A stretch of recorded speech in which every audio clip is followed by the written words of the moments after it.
Hello, sir. Oh no, Van, you froze for a second. I can't hear you. There you go. Oh my goodness. Don't leave me. It's just like that. I was like, oh no, please don't let it be like that one time where you weren't on for about 10 minutes. I was like, hey, everybody. How are you? Running the show on your own. No, I am okay. I am not bad at all. We are trying to get back in the flow of cons and everything and get back out there. So it is a good time. Waiting for new stuff to come in. Good times had by all. How are you? I'm great. You know why? Why are you great? I've cut my first Saber. Ooh. I went to Kyra Cave this week and now I have my first Saber. And I assassin. chose Ahsoka Tano. Oh, and you went with the white. I did. It's just so cool. Right. I'm not gonna pull an Eric and go blaster crazy. And everybody, of course. Resistance is dead. The war is over. Like everybody needs. And you can get yours at kybercave.com if you would like your own Saber. We have those ready for you. Yes, we do. So how's your week been? You know what? It has been a crazy week. For this week has been like lots of, I don't know. It just has been a very lots of things happening this week. This is my last week. I'm teaching. I'm at summer school right now. So Monday, tomorrow, I have summer school. Then I get a week break, and then we're back to regular school. I mean, I'm not in summer school. I'm like a teacher in the classroom. No, yeah. Gotcha. I figured. In case there was any. My sons start school in 11 days. And part of me is not ready because my oldest has orientation the day before he starts junior high. Wow. I'm excited, but also like, what? At the same time. Right. How did you get this old? He's growing up. I think he's like, it's interesting because he's not as independent as his younger brother when it comes like how independent his brother is at his age compared to when he was that age. And he has to walk halfway to school. And I know he's nervous about that. So I think that maybe the first week I'll walk with him like that half. And then he'll be more comfortable after having done it a few times. Anyway, so we have our nerdy news. Are you wearing a rock shirt? New Rockstar shirt. Yes. Nice. Check out EpicHeroShop.com. Where they will have new Rockstars merch, but they also have like latest Obsession, which are limited time things for like what's big at that time, right? So they had one for Moon Knight that's on sale for a while, and then they remove it, and you don't get to have it again. And so I have this shirt. My husband has the same shirt. He also has one that's boom. Hi, Dr. Saber. Boom, you looking for this shirt?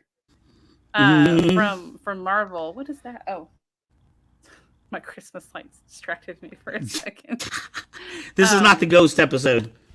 No, it's not the ghost episode, which I kind of wish I could have like made a good slideshow for people, like a little video, but I just didn't get to.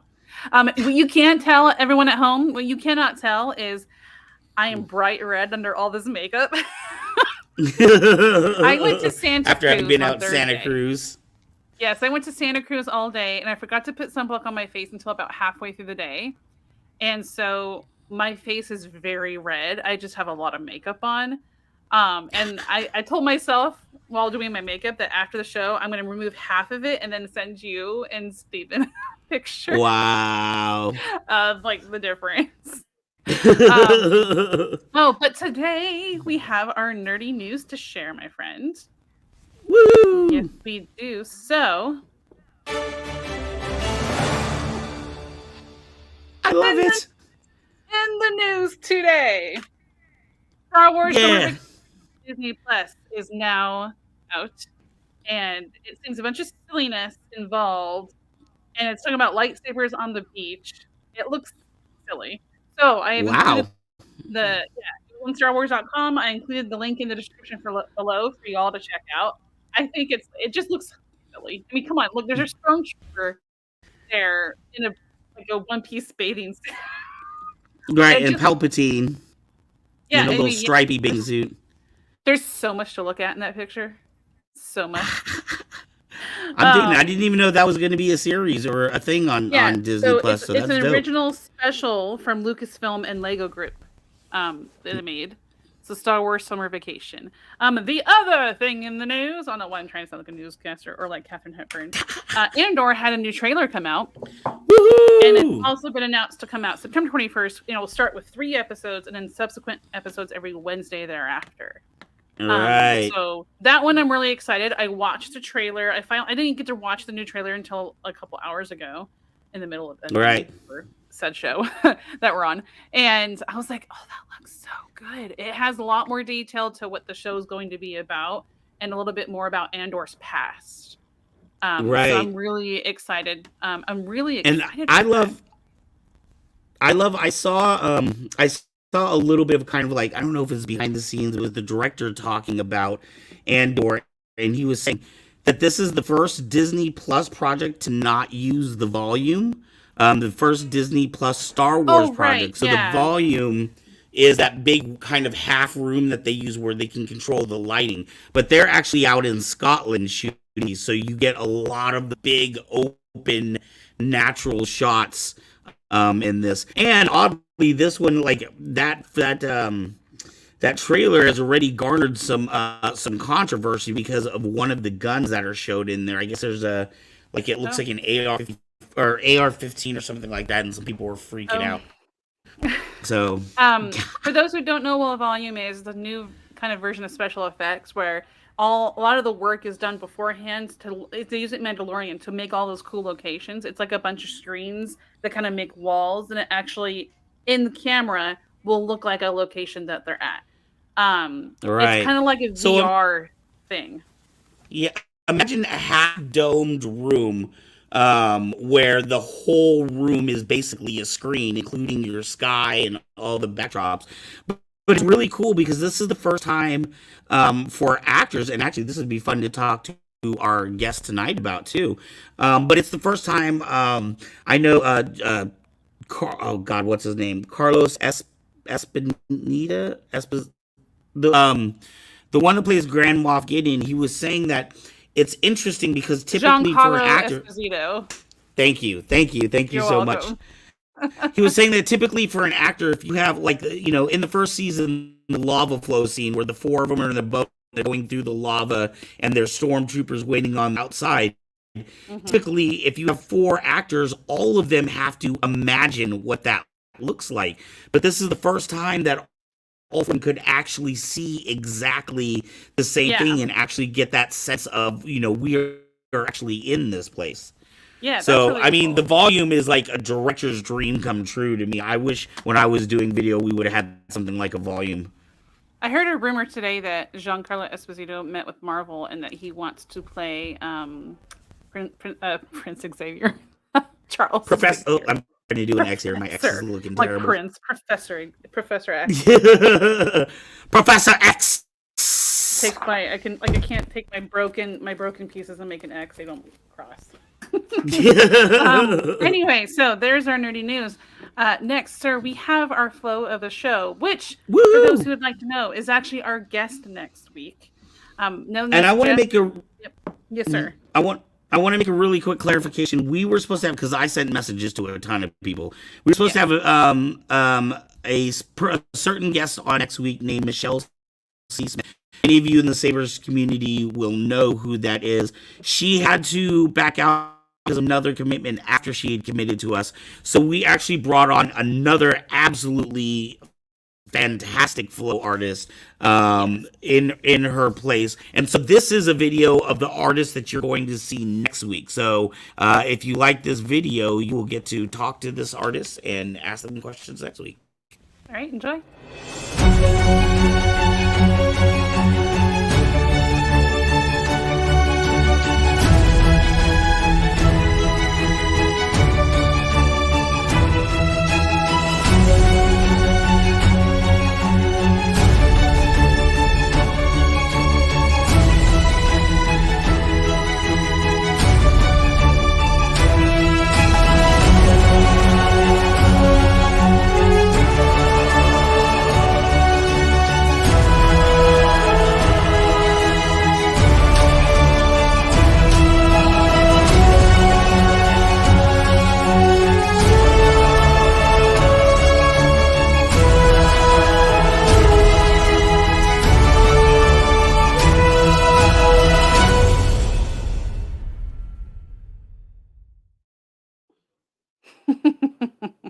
Woohoo! So that was Joshua Pilla, brought to us by Darth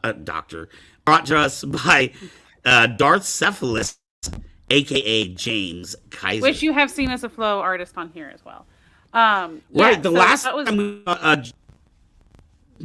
we saw Joshua Pilla, he was doing the gloving, the finger. Yes, he was in an arcade doing like the gloving work.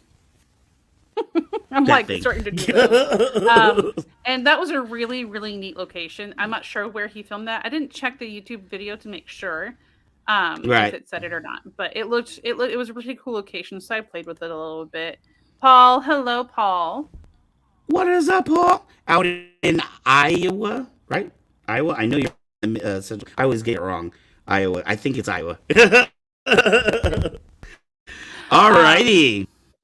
Yes. Crossing off my notes. Okay. I crossed off. I have, for those who don't know, I have a show Dude, you're so list meticulous. with all my notes, and I even have a Kyber Cave watermark in the background. It's so fancy. This is my to-do list. I can't even like see what I'm pointing, and I mark as I go. I have notes on our guests and on the news topics and stuff. I don't know why. I will lose it otherwise. All right, so we have our guest, sir. Would you like to introduce our guest? Woohoo! I love our next guest. He is a semi-regular on our Friday night show, Kyber Cave After Dark. He comes on once in a while, which is fantastic because he lives in a whole other part of the world. This gentleman comes direct to us from Korea. And you may have best known him from a little TV show called Squid Game.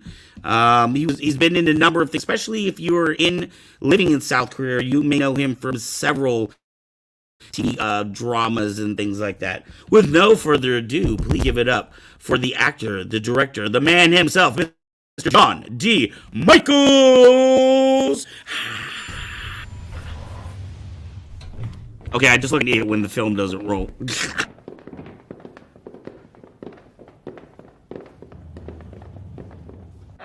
Oh, you dirty dog. Whether the North Koreans are reasonable or not, the fact of the matter is there is a North Korean submarine in South Korean waters. You must approve the move to DEFCON 2. Yeah, 보이마요. Duh.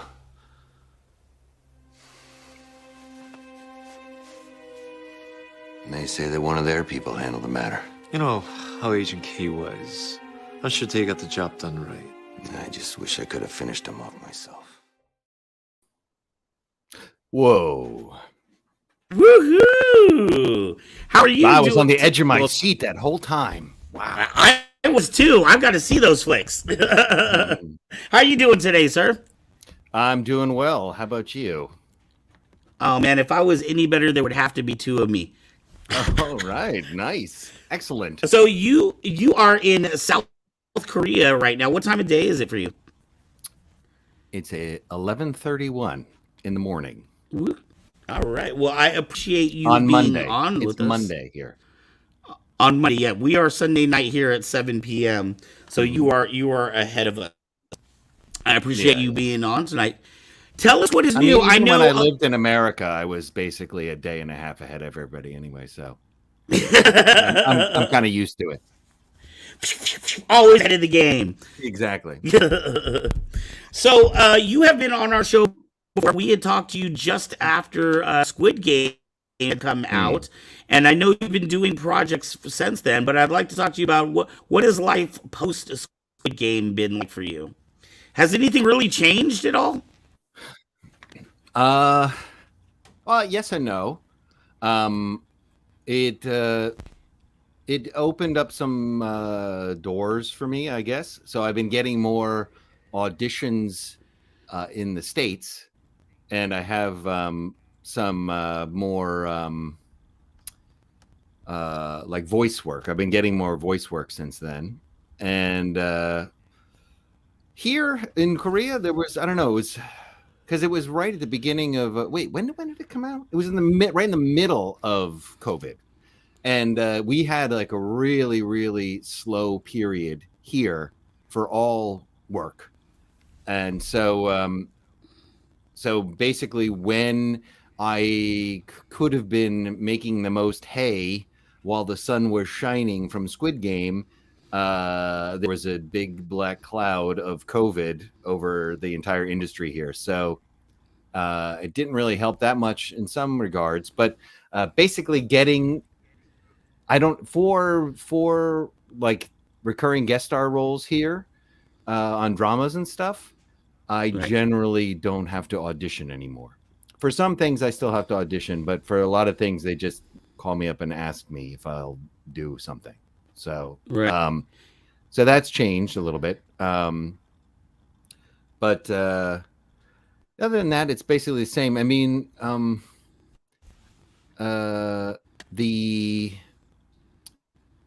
let's see if I can say this. I don't know. We are as a foreign actor in Korea, we are really just this like kind of side thing. So we're left out of the mix, generally speaking. We're considered last, and so nobody really cares that I was on Squid Game, except that I'm considered like a journeyman actor now. So, but otherwise, there's no like more respect or anything like that, other than not having to audition for everything. Right.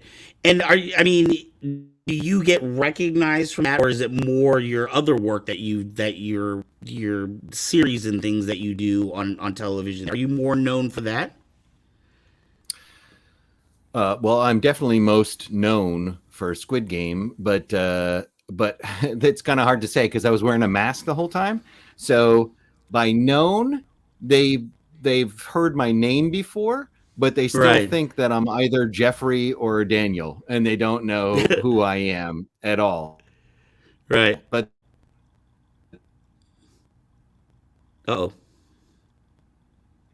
then there's like if you're a fan of Korean dramas in general.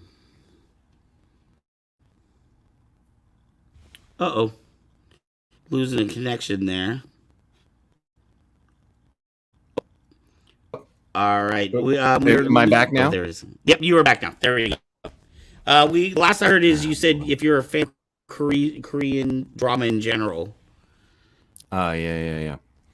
I said if you're a fan of Korean dramas in general, then you've probably grown to hate my guts because all foreign fans of Korean dramas hate the foreign actors.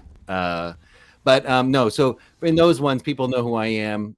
Not everybody hates my guts. Some people like me, whatever. But yeah, we're generally like, if you're a foreign fan of Korean dramas, you're not watching it for the foreigners. You're watching it for the Koreans. So we're always like kind of stick out like a sore thumb every time we show up. But people know who I am in that, and they they know my name, and I've seen like people have talked about me online, sometimes good, sometimes bad.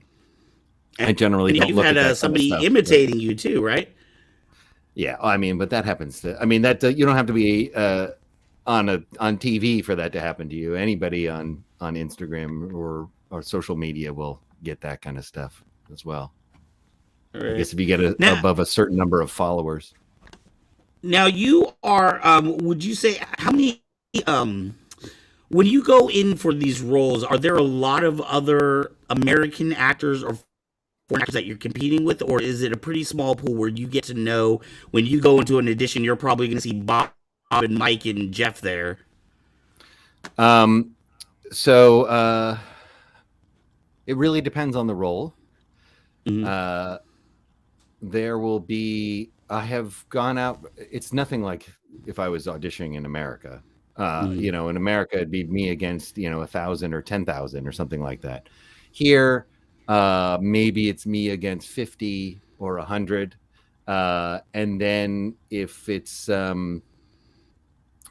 depending on the level of the role, how much speaking and acting is required, then it gets down to like me against maybe 20 people. And so for a certain level of stuff, it's like me against 20. But for like commercial work or something like that, then it'll be me against like 50 or 100 or something for people my age or whatever. Right. And you're actually bilingual, correct? I would definitely not call myself bilingual, but I can get by in my day-to-day life in Korean. But my in-laws are not happy about how little my Korean has improved over the years I've been here. I study every once in a while. My wife is a Korean teacher, and she's an excellent Korean teacher. But I do not avail myself of her skills enough, which is always a bone of contention in the house. But yeah. Well, I did notice I need to practice one more. clip in the beginning. It sounded like you were speaking on the phone in Korean. No, that wasn't Korean. That was Russian. Oh man! Yeah, ponimayu. Yeah, ponimayu. Oh wow! That means so you got more than two. Yeah. Well, actually, there's I think there's a link to an article, an interview that I did, and there's a video in that, and that has a clip of me speaking Korean of a drama I did. But yeah, I do stuff in Korean every once in a while, but not that often. Right. So now, as far as we can count to 10. There's two versions. There's two ways to count to 10. There's not just one. There's two ways to count to 10. Yeah, there's the Chinese numbers, and then there's the Korean numbers. So. I see. So okay, so let's talk about a little bit more about what have you been doing since Squid Game. I know you've had several projects. I'm not sure which of them we can and can't talk about. So I'm going to let you take the lead on some of these on some of your projects. What have you been doing since? What should we be looking out for? Trying to think what came out after. Okay, so there's a drama called Voice, a Korean drama called Voice, and the seasons are just Voice 1, Voice 2, Voice 3, Voice 4. I'm in Voice 4. That one has already been out here, but I think that one might be coming to Netflix because the other ones were already on Netflix. I'm not sure when that comes to Netflix. Oh wow! And I had the scene from the video with the interview where I speak Korean. That was from a drama called The Spies Who Loved Me, which that one was on that one. Instead of going to Netflix, that one went to China to iQIYI, their streaming service there. And but I think that is done there, and I think that's on Viki. There's a few different streaming sites for Korean dramas in America, and I think that's on one of those now. And that one might come to Netflix at some point. But those ones came out those were both filmed after Squid Game, but they came out, I think, before Squid Game did. I'm not sure. But while I was filming a movie that came out just when I got cast in Squid Game. I was actually working on another movie, and that movie was premiered at Cannes in 2021. But then was shelved because of COVID, and they were waiting. So that just came out. I just did the premiere for that one. Oh, wow. And that's called Emergency Declaration, and that will come out in the States August 12th. Right. And so the winner of the Best Actor at Cannes this year is Song Kang-ho, and he is in Emergency Declaration. Okay. He was also the father of the poor family in the movie Parasite that won the Academy Award a few years back. He's my favorite actor here. He's an amazing actor. But yeah, he's in Emergency Declaration, as is Lee Byung-hun. I did not get to work with him. Okay. I wish. But I worked with Lee Byung-hun. Lee Byung-hun was the front man in Squid Game. Oh, okay. And but the way it worked, Emergency Declaration was really it was very interesting. So I'm barely in it, and I only have one line, and my line is said off camera, so you only hear just my words. Right. But so the way that was shot, though, was we were on this plane, and there was two plane sets, and one of the plane sets was on this giant mechanism in the air, and that one was able to do this and like this, and it could shake. So we filmed several days on that, and then we had 3 days on one that spun like this. Oh wow! And the way they did that movie is that when I auditioned for that, I had a character. I auditioned with a character, and they with a little bit of script, and all of the foreign actors, all of the passengers on the plane were originally auditioned as characters. And then when we got the role, they changed it to we were all just passengers with an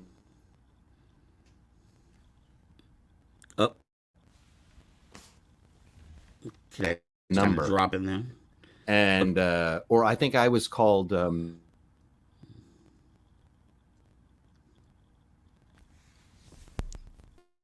see if this connection comes back in. It's a nice little screenshot we have of you there, John. Very puzzled look on your face. Let's see. It looks like John is having some internet issues right now. I'm gonna remove him while he gets refreshed. Sometimes he did say a quick note saying it's just he's got a couple of things that are taking up internet at his home at the moment. So I think he's just resetting to get it to try to get it sorted. But anyway, hello. You can see my lovely mug for a minute.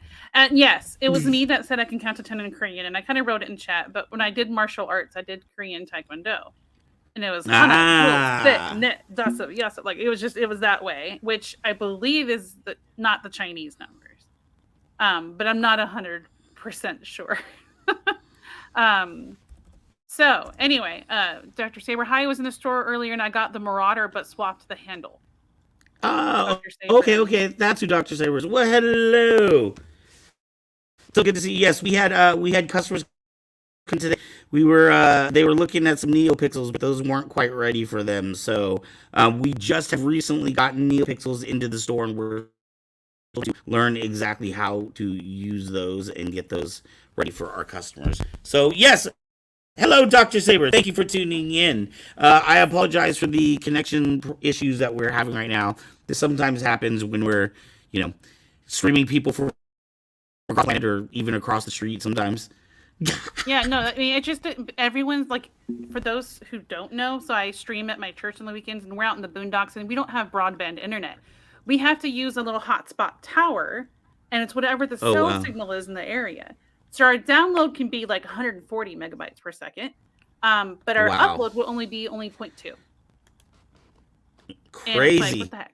And so this tower has been a lot more consistent for us, thankfully. This morning when I restarted it, our upload was 20, which is more than enough for, uploading a stream for Facebook. And so it worked Right. out really well in that sense. But it's sometimes it just depends, on what your connection is, all the things that you're doing for it. And Mr. Michaels is right now actually, I think, redoing his connection and trying to reconnect again. So when he pops on, we'll add him back in. But man, I know we talked about it earlier, but the idea of Giancarlo Esposito in Marvel at all, he's such a good actor. It makes me excited. Yes, as Professor X, nonetheless. Yeah, well, that's just a rumor. I don't know. Nothing I saw was corroborated as fact specifically. It was rumored.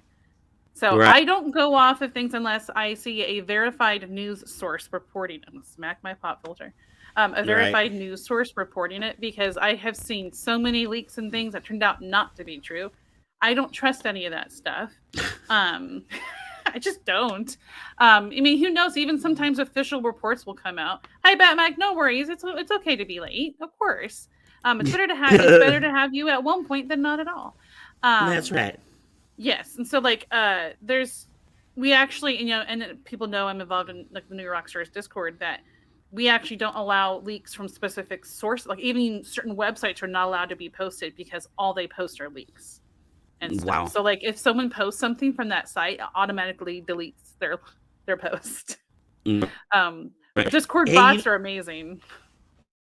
Speaking of, we were talking about, well, I was thinking about what we did on Friday night when we did our show. We had some reports in from Kevin and from Say Wong, who are usually sometimes regulars here. When I don't see them in the message boards now, but they are at Crunchyroll.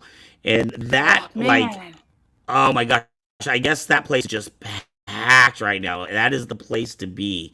I guess they were saying that the same day tickets all sold out, and people were just, there was huge lines to get in.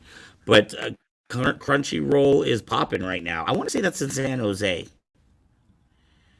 I'm not 100% sure. Possibly, I don't know. I just know it's like when Comic-Con when it comes to the availability of trying to get tickets. Right. Crunchyroll is another huge, and SAC Anime is huge up in this area. Stockton Con, Crunchyroll, oh my goodness, Silicon with Adam Savage is another huge one in this area. So hopefully we will know more, and we'll get a little update from Kevin probably next week on Kevin's Comic-Con report. We'll get to hear about his adventures at Crunchyroll. All right. So everyone, Mr. Michaels has returned. So say bye to my lovely mug. Oh, thank God. I was in this weird dark nether region. I couldn't feel or touch or see anything. So I guess somebody rebooted my software. So anyway. Well, you are back. That is all that matters. So I don't remember where exactly we were. I think we were talking about your film that you were filming at the same time Squid Game came out, but it just got released because of COVID. Yeah. Okay, that's Emergency Declaration. That one, what was interesting about that was we shot everything. They stripped us of our characters, everybody, all the passengers on the plane, and then they just put us in the plane, and then each morning they would give us the shot list, and then they would explain what was happening right before we were shooting it. So we had to improvise everything. Right. So the entire thing was improvised. So I realized in the very beginning that, like, okay, if I want to be in this, I have to just start talking. So I just started talking. And but while I was doing that, the first line I tried doing, Lee Byung-hun was in the scene, and he said, maybe don't talk. And I was like, oh, shit. And then, but then the director said, yeah, keep doing that. So there was, like, conflict on the set. Major star telling me don't, and then the director saying do it. And that's actually the line that's in the movie, but it's not me. Like, you don't see me actually saying it. It's just, so I only have one line that made it. But then, I mean, it's like some, I threw myself into all the action that was happening and stuff like that. But you just see me little bits here and there. There's, while we were filming, all of the passengers all talked a lot. They shot a lot of coverage of everybody. But like none of us really, when they actually finished, when they edited the movie, like they hardly showed any of the passengers' stories at all. So right. That's was the plane? You said it had the ability to move all of these like different ways and stuff. Were they shaking it and doing all of that during your scene? Yeah. So there was two plane sets. There was a set that just that could do this, and it could shake. And so like when we're all in the plane and it's doing this, it's actually doing that. And then there was one that actually spun. Oh, and wow. So when we did that one, we'd all, we were like 3 days in that. And so we would just like, all had these like safety belts on, and they just start spinning it. And we're like, but then that scene, that's hardly, we shot for 3 days, and it's like maybe 30 seconds in the movie or something. So are you doing you're constantly for these 3 days, you're being moved or told or rolled or things like this on shot. Do you get sick? Do you get like motion sickness or anything when you're having to do these things? No. That like the most they do it. I think the most they did was maybe 3 or 4 spins, maybe 5 was the most. And sometimes they did the spins kind of fast, like real time, and sometimes they did them really slow. And they would have the camera would like get bolted, the tripod would get bolted, and the camera operator would be standing, and he'd have straps holding him to the floor, and then they'd spin. Oh, wow. So he was standing upside down, holding the camera, and it was really cool. That was so that one just came out. But I mean, I didn't like put that on any of my socials or anything, because I went to the premiere and I was like, okay, I'm not really in it well, enough to even really mention it. Right. But then there's another one that's coming out next month that I shot 2 years ago or something like that also got delayed, and that one is called Gongjo 2 International, which Gongjo 2 means or Gongjo means confidential assignment. Right. And that one was the first one is kind of a big hit. It's kind of like the Lethal Weapon of Korea. Buddy cop movie. It's a cop from North Korea and a cop from South Korea, and then and now this one, International, also includes Daniel Henney from Criminal Minds and The Wheel of Time. Right. He plays an FBI agent, and I play his boss. So this one is the most I've ever shot for a movie. In dramas, I have, recurring roles with many lines and, a character, a full character and stuff. But for movies, I'll have like 10 lines throughout the entire movie, where it's like I just say one little thing here and there. But this one was 4 scenes of, heavy dialogue. So still not huge, but definitely the biggest role I've had in a movie so far. Right. And that one comes out next month. Do you find yourself like, is it every time you're getting better and better roles, or is it sometimes this is a good one and then you kind of slip back and this is just one line and then you get a really good one? Or are you finding that, your name and your fame are spreading, so you're getting offered better things? Well, like I said, about the way it is here, it doesn't matter. So like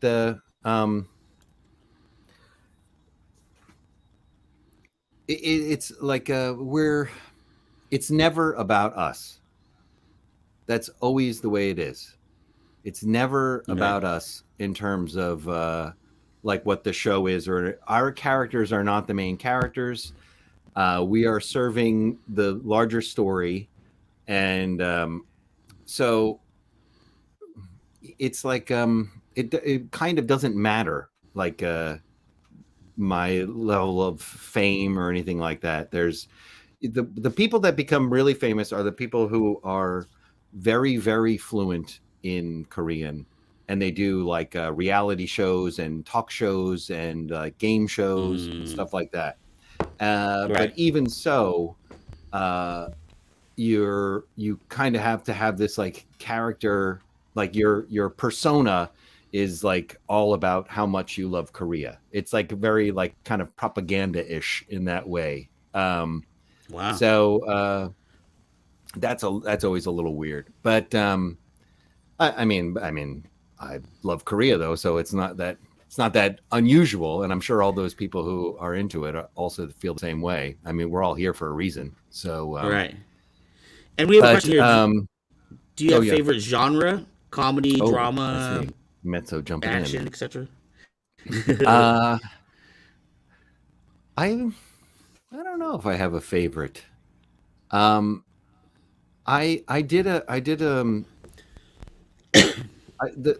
characters I get to play are very similar usually. I guess I did this anything where I can have somewhat of a character arc, where I can actually have a real character, is all I really care about. Right. And sometimes I get that, and sometimes I don't. Lately, the last couple of things I've done, I've tried to just, because the characters are always the same, I just started trying to have fun for myself, like where I just will see what I can get away with in terms of kind of being a big or ridiculous character. Because if the genre is okay with it, like a lot of these like more soap opera-y ones, I can get a little bit bigger, and that's kind of fun. Right. But I don't know. I just did one that was really dark called Island. I think that comes out in December, maybe, a drama.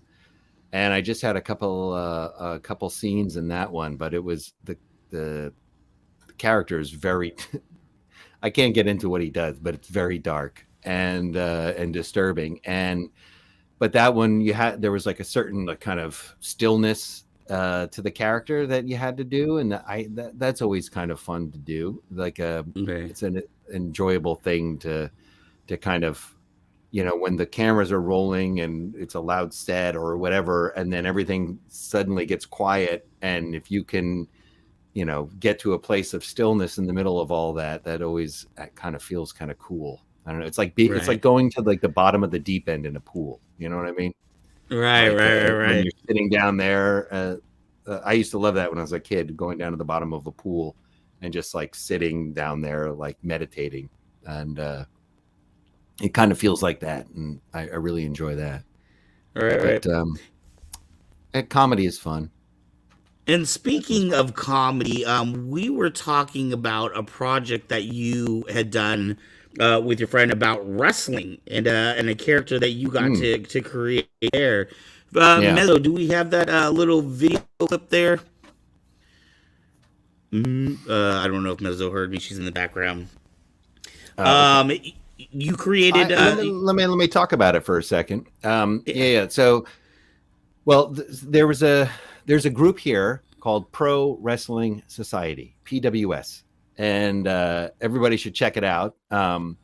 There's a couple different wrestling groups here, but Pro Wrestling Society is the one that I was involved in, and they've been around for a few years now. But several years ago, I did a play with this group, production group here called Starlight Productions, and they do these burlesque shows that are kind of a mix of burlesque and plays.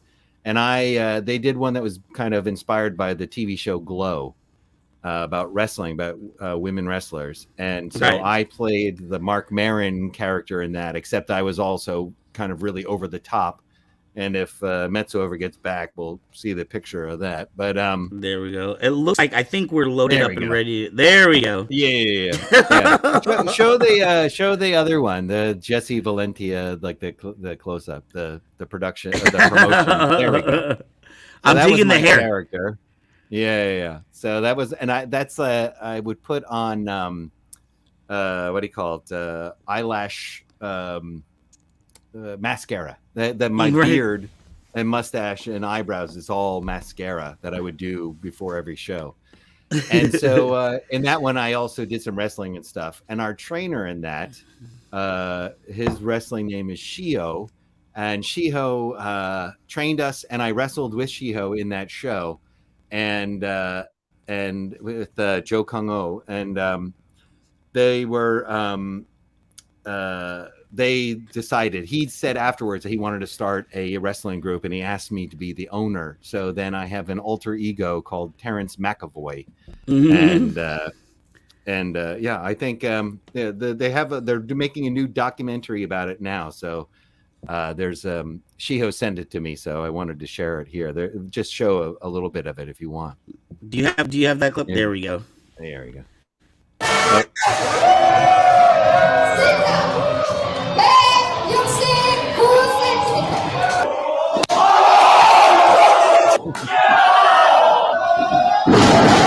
Ooh. Yeah. So this is their new location in Hongdae. Oh.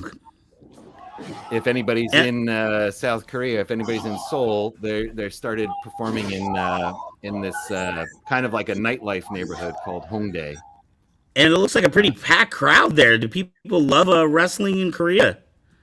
Yeah, I think it's starting to kind of come back. When we used to be at another stadium or another place, it was called All Stadium, and that was our first Seoul. The first one started south of Seoul in this city called Pyeongtaek, where there's a army base there. But we moved. They moved up to Seoul, and they were at All Stadium, and we did some stuff there, and we would get pretty full house. Was like maybe 150, 200 people, something like that. And I think that one holds 150 or so, and they've been getting good crowds. I haven't gone because of the whole COVID thing. I haven't been going and any live anything because Right. I get the work isn't very often. So when I get the work, I like huddle at home so I don't lose the work. Don't from get having sick. COVID. Yeah, so I can't afford to miss out on work right now because Right. it's been so slow lately. Right. Now, speaking of work, I know that you are part of another organization. And in fact, I remember seeing a video where I feel like, some of it was in Korean, but you were kind of like one of the speakers that was speaking in English. It was an organization called DACA. Can you tell people about what that is and why it's important? Sorry, I had to turn on the light. We're in the middle of monsoon season, so it's like it's noon, but it's like black outside right now. So, so DACA, Diverse Artists of Korea Association, is a group that was created by a Korean woman who was the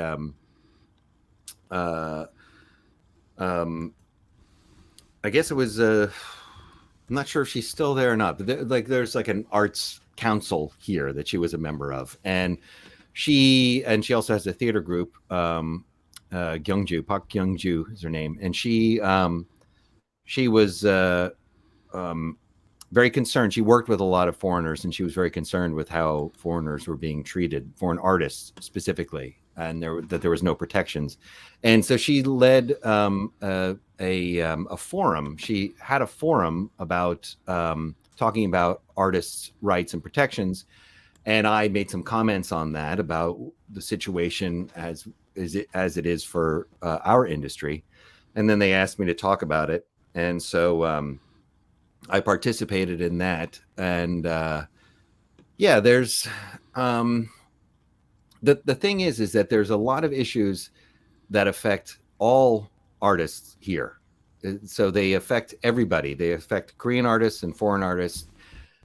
The protections aren't that great for artists in general, but there are protections in place for Korean artists, but there are no protections in place for most foreign artists, and even so, the protections that are there, you have to jump through so many hoops in order to get that protection that by the time you even start doing that, you've already been blacklisted and nobody will hire you anymore. And so there's like no contracts.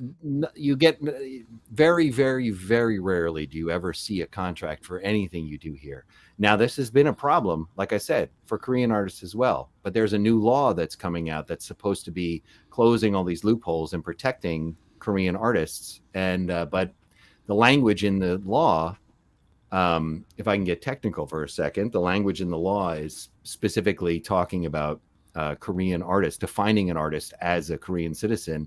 Right. But Korea is a part of an organization, an international organization, an international treaty called the Bern Convention, named after the Swedish city Bern. Not Swedish, Swiss city Bern. And the this is where copyright protection comes from, the Copyright Act. And every country that's a member of the Bern Convention, which there's 179 or something, also has their own Copyright Act. And they're within the Copyright Act is something called neighboring rights, which is the protection of performers and performance rights. So we own our performances, we own our images, and that we have to be compensated for the use of those things. And there's supposed to be a contract for that. And that's all in the law, but it doesn't. But in the enforcement of that law, there is no implementation for covering foreigners, even though the law itself says all people making art in this country need to be protected, and their performance and portrait rights need to be respected. That is not the case. There is no enforcement procedure for non-Koreans, except for a few types of foreigners. Right. So in your particular case, I'm just going to use Squid Game as an example. I'm not saying that they're doing this, but just because that's something that a lot of people recognize. But they could use your photo on posters or make a little action figure and all that, and you might not ever even see compensation for that. Yeah, well, I don't want to. I don't want to talk specifically about any right. Well, show or production or anything. So, but yeah, and general, I apologize. I didn't mean to say that that's what Squid Game was doing. I was just using that example because a lot of people may not know some of the other projects that you've been on. Yeah, but I mean, we can just talk in generalities. I'm not going to talk about anything in specific. But in general, yeah, there's no, but. There's never been a situation that I know of yet where something in that regard, like a merchandising thing, would be would be something that would affect anything that we do. Mm-hmm. It's true. I could see that happening with Squid Game. I don't know if there's been any merchandising in that regard, but the thing is there's.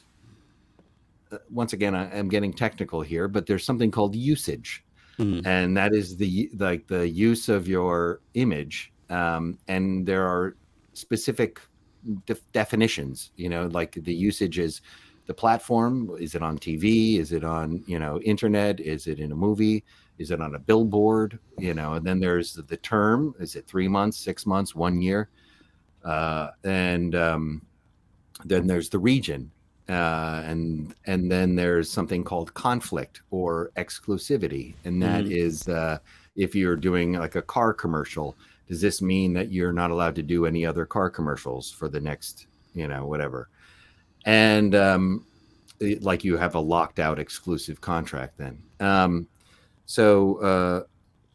If when you have a usage agreement, if you agree, let's say it's easiest to think of it in terms of a commercial.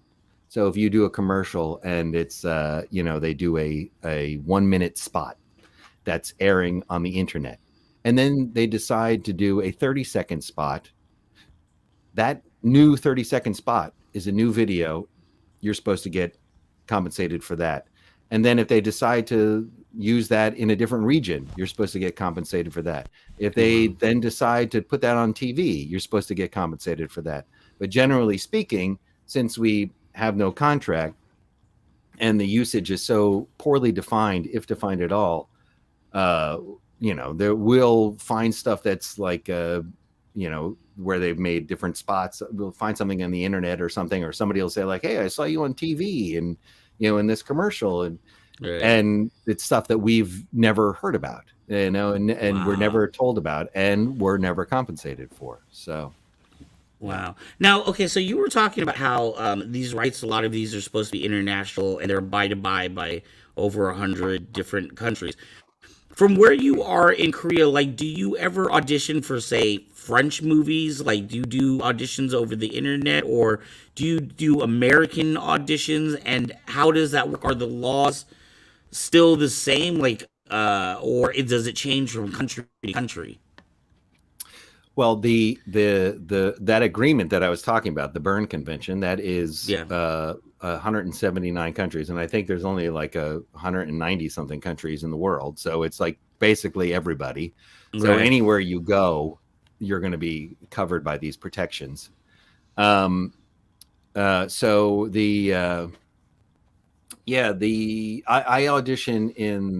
audition for stuff in the States. And every audition these days is taped or video. You send in a video, a self tape. We call it a self tape. So everything is a self tape now. So or if you have a callback, your callback is probably going to be Zoom. And but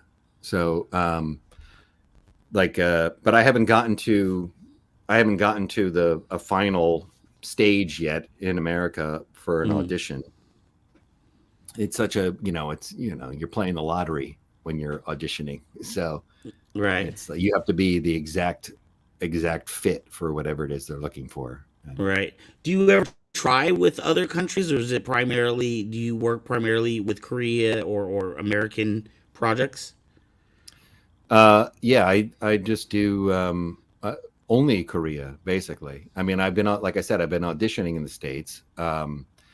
There are some stuff I have not gotten. There was just something here that I auditioned for, but I didn't get. It's a Netflix drama that's a U.S. show that's shooting here. But I didn't get in that one. There was like a couple, small roles for older men, but I didn't get it. It's primarily a younger person show, though, so it was like most of the roles were for young people, not for old men like me. It sounds like Netflix is doing a lot there in Korea, huh? They have, do they have just a big Netflix. presence?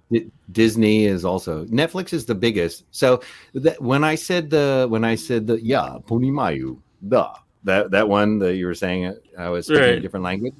So that was the first ever Korean Netflix original. So that was in 2016, I think. 2016, 2017, I can't remember. But so that was called Man to Man.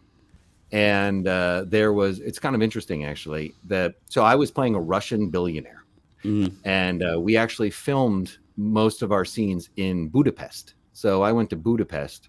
It was a birthday celebration for my character. And so we shot in this museum, was my home. And I've seen that there was a Melissa McCarthy movie called Spy, where they go to a party, like a nightclub in Europe somewhere, and that was the same my same home museum. From Man to Man. It was the same place, yeah. But and they had these 6-foot tall portraits of me hanging around the place and everything. It was really crazy, but. So I shot that there, and I was playing a Russian billionaire. And I said, "Do you need me to do a Russian accent?" And I said, "Nah, no, don't worry about it." So at that point in time, there had just been a huge show called Descendants of the Sun, and that was a massive hit in China. So it was a Korean drama, and it had like 3 billion views in China. like or total, but like China was the bulk of that. It was a massive show. And so there were some of the people who were involved in that were involved in Man to Man. So we were all expecting that this was going to be some big Chinese hit. And, and the cast went to China, did all this press there and all these appearances and everything. And I was like, am I going to China? What's going on? But so then there was something called THAAD, THAAD. And that was this missile defense system that the U.S. wanted to bring here. And China was very much opposed to having this U.S. missile defense system in Korea right next to them.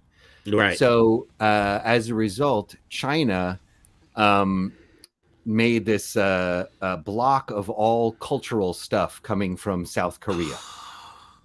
And so, and this was right before Man to Man was going to be coming out. And we shot everything beforehand, which was an unusual thing for Korean TV as well, that they would shoot everything first.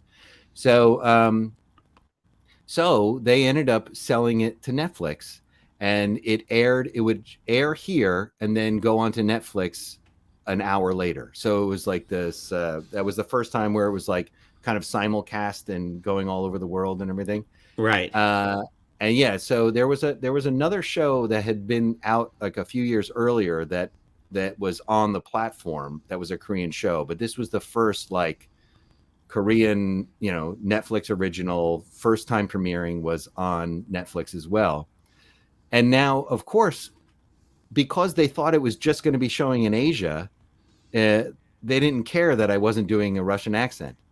But now it's suddenly on Netflix going all over the world. Right. And now all these people are like, why does this guy, this Russian billionaire speak like he's from California? It's like, it doesn't make any sense at all. But they had no idea it was going to be, when we were filming it, they thought it was going to be Asia only. So yeah, a lot of the old stuff is kind of like that too, where you'll have like, Europeans, like Eastern Europeans, Ukrainians, or Russians playing Americans with these like really thick accents, and that's because at the time the viewers were they didn't speak English as a native language, and they're just reading the subtitles, so they don't care about anybody's accent, right. So have you had any situations or been asked to do anything that you just was like, man, what am I doing here? This is crazy. Have you been put in any weird gear or positions or felt uncomfortable on sets? Oh yeah, many times. I would say well, I mean, first of all, I mean, there's so often you're just playing like an asshole, or you're not supposed to say that on Saber Rattle, right? You're playing a jerk, you're playing like a bad person. And, that can become tiresome. Like where, at first I was like, yeah, well, whatever. I don't care. I'm aware of international politics. I know what, how America is viewed elsewhere and everything. But,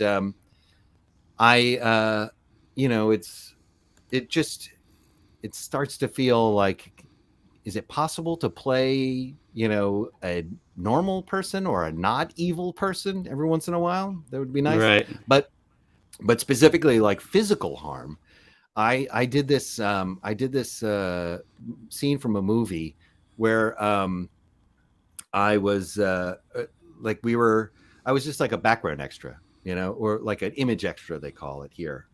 So I'm in a costume and everything, and we were playing pirates, not pirates. We were playing Dutch sailors. Dutch sailors, and then a Korean ship gets us, and then we have a fight.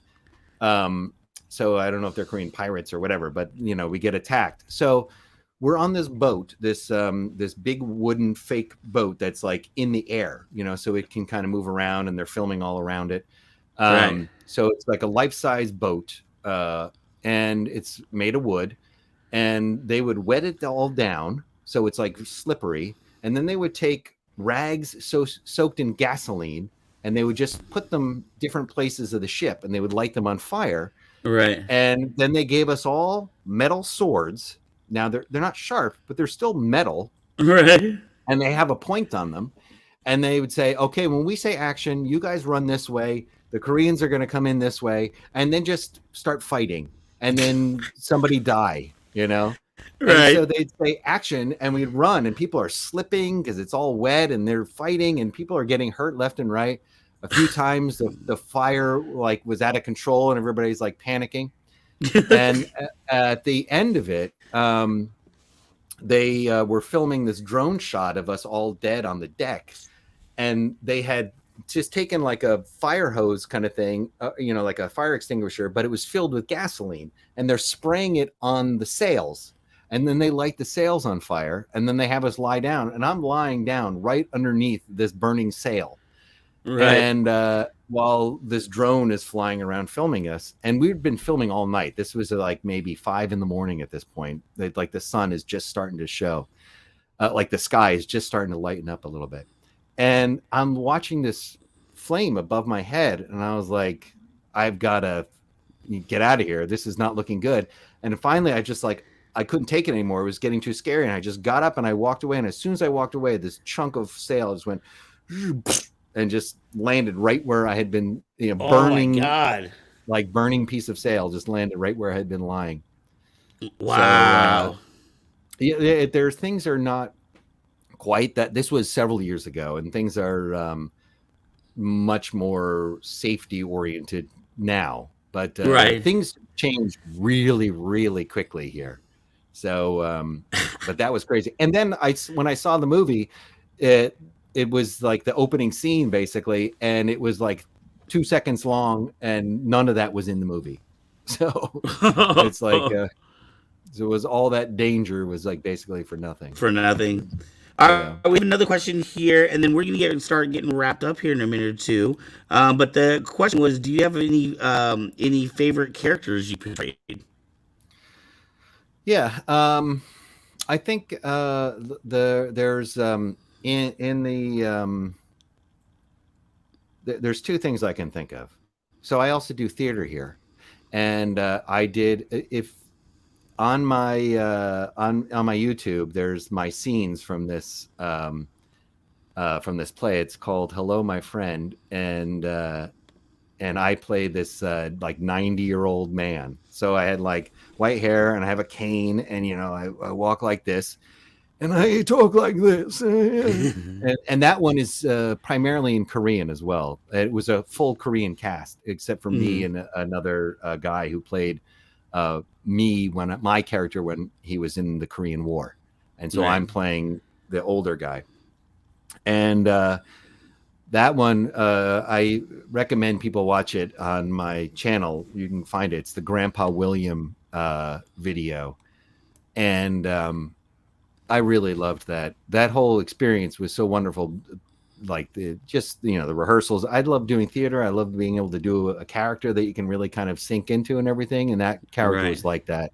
And it was a very collaborative. We kind of like wrote it all together and everything. And that was really nice. And then also, and really quickly, people tuning in below, we're going to have a link down below to your YouTube channel. So all these videos that you're talking about, people can go after the video. They can hit the link down below and check out your videos. Sure. Sorry, go ahead. Yeah, sure. And if you check out playlists as well, it'll have commercials I've done and voice work I've done and everything. If you want to take a deep dive. This other character I did, it was for that one I told you about called The Spies Who Loved Me. Right. And in that one, I did like 6 episodes of that. And most of my scenes, I think 5 of the 6 scenes I did were with this actor named Kim Tae-woo. And he was just an incredible actor. And he was just so natural and calm in his character constantly. Like I don't know how to describe it. It was so wonderful to work with. But then we had the scripts that we get, are usually not translated very what do you call it? They're like Google Translate or whatever. They're not professionally translated. So we, as the actors, will translate them often. And so I translated, and I just decided to add a couple things this one time. And it was my first time or my second time working with him. And we were in the makeup chair, and I was like, hey, I was thinking about maybe doing this. And he's like, oh yeah, great. And then we ran it a few times, and then the director showed up, and we said, hey, we're thinking about trying this. And she was like, yeah, okay, let's do that. And it just became that every time we were going to do it, I would see the scenes, and when I was translating it, I'd say, okay, I think this is what this is about here. I think we can maybe say this too. And we would just expand the scene and just make jokes. Like we would write our own jokes and everything. And it was such a fun experience. And I learned so much working with him. And yeah, it was just incredible. So that was The Spies Who Love Me. Now, the show was not very popular here. But, you never know how something's going to land, Something's going to be safe. Yeah, when we were doing Squid Game, there was no sense that it was going to be some huge thing. We couldn't tell at all what the scenes we were doing were going to be like, and we had no idea what the rest of the show was like. So it's like there was definitely, kind of a feeling like this is weird. Maybe this isn't going to go anywhere kind of feeling with that one. And then it ended up being huge. Whereas with the other shows, I've been like, oh my God, like Man to Man, the one that was the first Netflix original that had all these huge stars in it. And it was like this big production, international production with all these like stunts and everything in it. And everybody was sure it was going to be huge. And then it kind of went up, and then went, and then just kind of crapped out. So. All right. Veronica's asking, and really quick, I want to say hello to Say Wong at Crunchyroll. Veronica's asking, did the scenes feel out of context to you? Did the Squid Game ones? Yeah, I'm assuming she's talking about Squid Game. Well, we didn't know what the context was, so there's no way for it to be out of context. It was just, it just felt very random, and what it felt like was, it felt like we were doing a live action cartoon. The dialogue, the scene, the sets, production design, the sets, it felt like we were doing a live action cartoon, and so. So trying to gauge how big or small to be in something like that, and then that was kind of the weird thing too, because I remember asking the director, I was talking about the approach I was going to take based on it feeling like a cartoon, and then he said, "Oh no, I think you're very serious," and so then I was like, "Okay, I'm serious saying all this stuff," and so. I was doing my best to be, somebody who's like really means what he's saying, but you know, what kind of a person says something like this? You know what I mean? In this situation, it was, there was very little context for us, so we had no idea what was going on. So we're just kind of and we only got, for most of that stuff, we get one take, so it's just like maybe you get two. But usually it's one, so it's like you hope that was in the ballpark of what they wanted. And then if they don't say do it again, I guess it was good enough. I guess that's what they wanted. So it's really that's a weird thing about acting is like you really have to have trust. But here, because there's this like huge language barrier, it's difficult to have trust. That was, I would say, if there was anything that happened after Squid Game, the biggest change to me was that I really make a point of finding out exactly what is happening in whatever scene I'm in and what the point of it is and everything. And because that was such an unpleasant experience being blamed for somebody else's problem, basically. So now I try not to put myself in that situation anymore. But it's still difficult. You never know what they're going to do with it after you've shot it. So who the fuck knows? I mean, who the F knows? You're thinking Friday night show. Yeah. So hey, we're gonna get ready and close out. Is there anything you want to talk about? Leave people with anything people should keep on their minds? Projects that you have coming up, things that they should look out for. Well, I would say this. I love when Korean stuff is big in the world. I always have this like sense of pride that because this is like my adopted homeland now.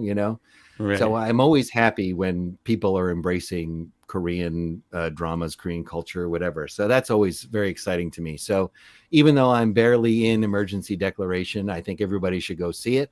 Woo. And I'm not sure where Confidential Assignment 2 is going to be coming out, but when it does, you should check that out as well.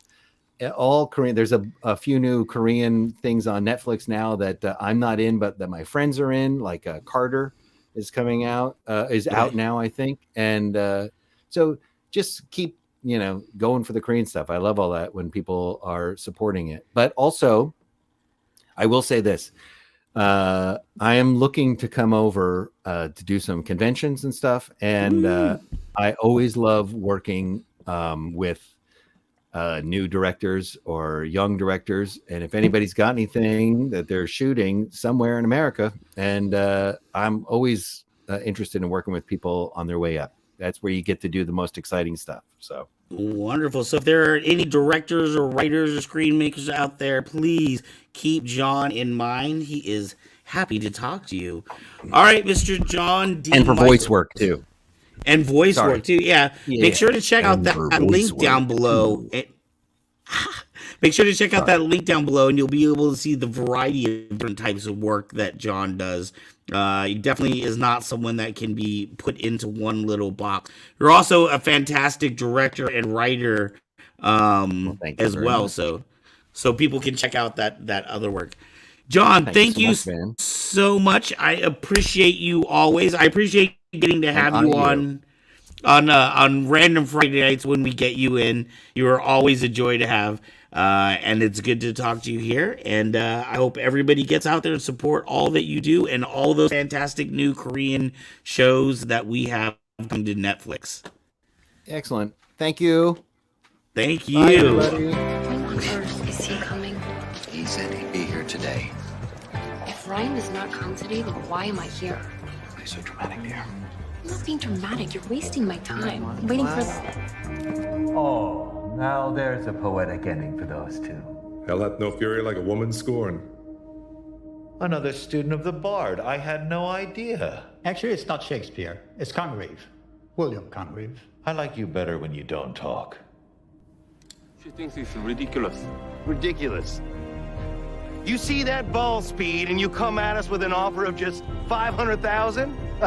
Now, little miss, that is ridiculous. I'm so sorry about Lisa. I'll have the suspect in a week, so please extend my permit. Well, I'll do my best. But even if the Koreans do approve, it'll be days before the extension is actually granted. So remember, this is not just about your case. You're there to assist in their investigation, too. So don't cause any trouble. Ooh. I was muted. Why am what was that? I'm hearing myself. Do you hear me as an echo? No. No? You sound good to me? Hey, for some reason I can type into the comments. So really quickly, Dr. Saber, yes, we do ship out of state. Yes. So, woohoo! Well, I don't think we do. I'm not part of the store, technically. Yes, we do. The store does. Am I echoing now? Like really bad or anything? Yes, we're still live. All right, so we still also have Kevin's Comic-Con Adventures, everybody. So, because and we're the running Talk late, of the Town.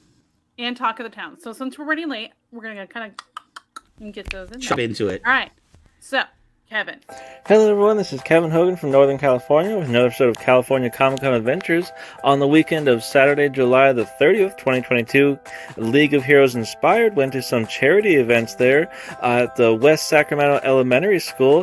The Yolo County Children's Alliance was handing out school supplies and backpacks.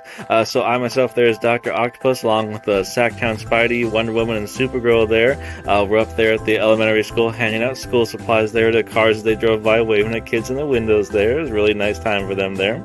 Also that same weekend there was the Ticket to Dreams Back to School Bash there at the Rockland Quarry Park there. That's like a zipline obstacle course there.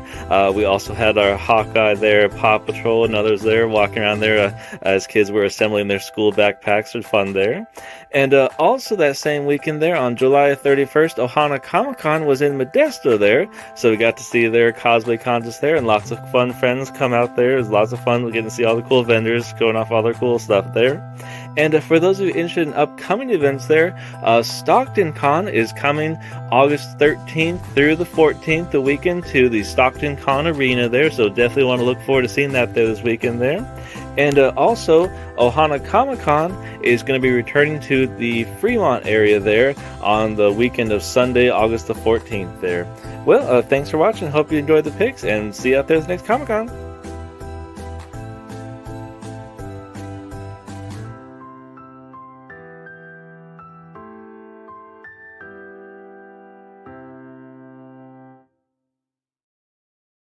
Boop. Yes. And I know Kevin's at Crunchyroll right now. Kevin and Say Wong are both out there. So I'm looking forward to next week's report. That is going to be a fantastic video. So, all right. So as we're running late, man, I want to thank all of our, I want to thank all of our fabulous guests. Joshua Pilla on the flow of the show, brought to you by James Kaiser. Kevin Hogan always bringing us fantastic Comic-Con segment, and of course our fantastic guest, Mr. John D. Michaels. Thank you so much for everybody that helped make the show happen, and especially you, Netso. You do so much work in the background. Thank you. All right, thank you guys so much for tuning in, and we will see you next week. Goodbye. Next week.